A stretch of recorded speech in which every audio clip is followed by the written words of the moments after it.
தொடக்க நூல் அதிகாரம் 3. மனிதனின் கீழ்ப்படியாமை. ஆண்டவராகிய கடவுள் உருவாக்கிய காட்டு விலங்குகளிலெல்லாம் பாம்பு மிகவும் சூழ்ச்சி மிக்கதாக இருந்தது.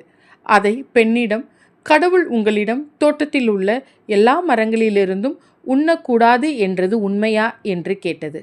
பெண் பாம்பிடம், தோட்டத்தில் இருக்கும் மரங்களின் பழங்களை நாங்கள் உண்ணலாம், ஆனால் தோட்டத்தின் நடுவில் உள்ள மரத்தின் கனியை மட்டும் நீங்கள் உண்ணக்கூடாது, அதை தொடவும் கூடாது, மீறினால் நீங்கள் சாவீர்கள் என்று கடவுள் சொன்னார் என்றாள். பாம்பு பெண்ணிடம், நீங்கள் சாகவே மாட்டீர்கள், ஏனெனில் நீங்கள் அதிலிருந்து உண்ணும் நாளில் உங்கள் கண்கள் திறக்கப்படும், நீங்கள் கடவுளைப் போல் நன்மை தீமையை அறிவீர்கள் என்பது கடவுளுக்கு தெரியும் என்றது.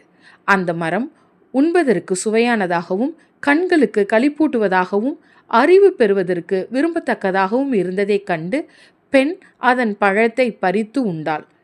அதை தன்னுடன் இருந்த தன் கணவனுக்கும் கொடுத்தாள். அவனும் உண்டான். அப்பொழுது அவர்கள் இருவரின் கண்களும் திறக்கப்பட்டன. அவர்கள் தாங்கள் ஆடையின்றி இருப்பதை அறிந்தனர். ஆகவே அத்தி இலைகளை தைத்து தங்களுக்கு ஆடைகளை செய்து கொண்டனர்.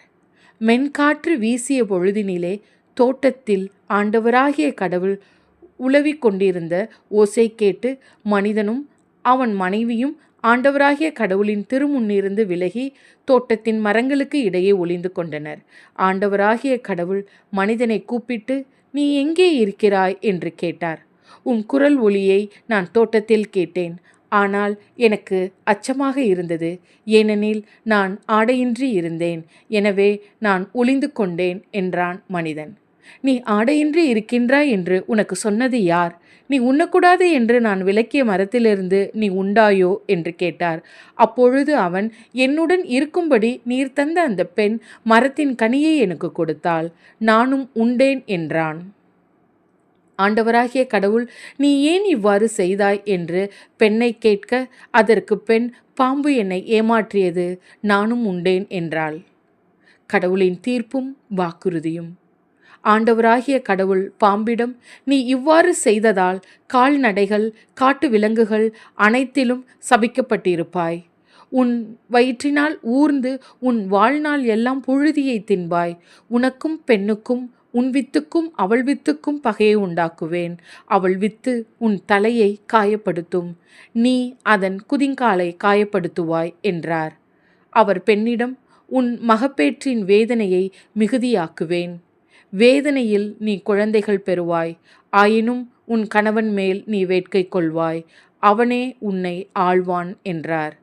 அவர் மனிதனிடம், உன் மனைவியின் சொல்லை கேட்டு உண்ணக்கூடாது என்று நான் கட்டளையிட்டு விலக்கிய மரத்திலிருந்து நீ உண்டதால் உன் பொருட்டு நிலம் சபிக்கப்பட்டுள்ளது.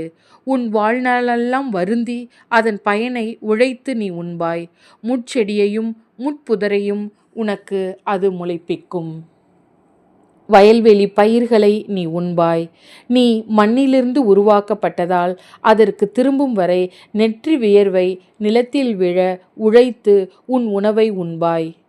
நீ மண்ணாய் இருக்கிறாய், மண்ணுக்கே திரும்புவாய் என்றார்.